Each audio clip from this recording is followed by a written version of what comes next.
If there is one message that echoes forth from this conference, let it be that human rights are women's rights and women's rights are human rights once and for all. Women bring compassion, tolerance, forgiveness. It's a very wide sphere where women can contribute, starting from their own respective homes. They can influence their husbands then. They can influence their communities. More women have interpersonal skills. You have to be a people's person to mediate. There's a more confident women's leadership that builds on the strengths of the women's movement, in fact, that is less hierarchical, more enabling, more listening, but is also about power and responsibility. The men are talking about power sharing, the women are talking about responsibility sharing. And I would really like the international discourse to shift. The model of leadership that we've inherited needs to be questioned. This model is not flexible enough, it's not creative enough. Women bring very different styles of leadership. So I go to the UN and I say, how come there aren't any women on the negotiating teams in Africa? What's going on? And the UN official looks at me and says, well, the warlords won't allow women. And I said, well, why not? And he said, because they're afraid the women will compromise. Bingo. We created and formed a full identity for Somali women on their own.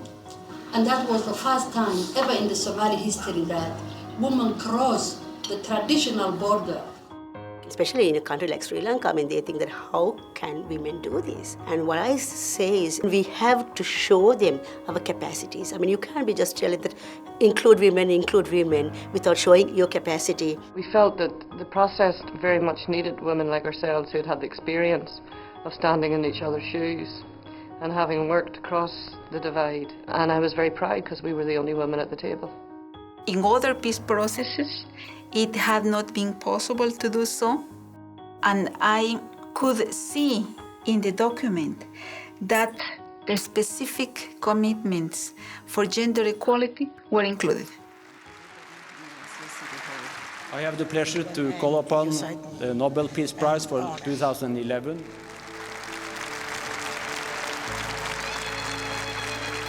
Women need to be at the negotiation table. There cannot be a role for women in post-conflict peace building when they didn't have a role during the conflict. Just gotta keep pushing and pushing hard.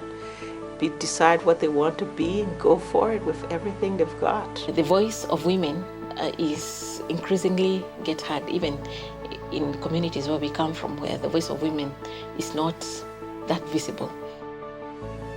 Women have stepped up as peacemakers. Women have made the difference.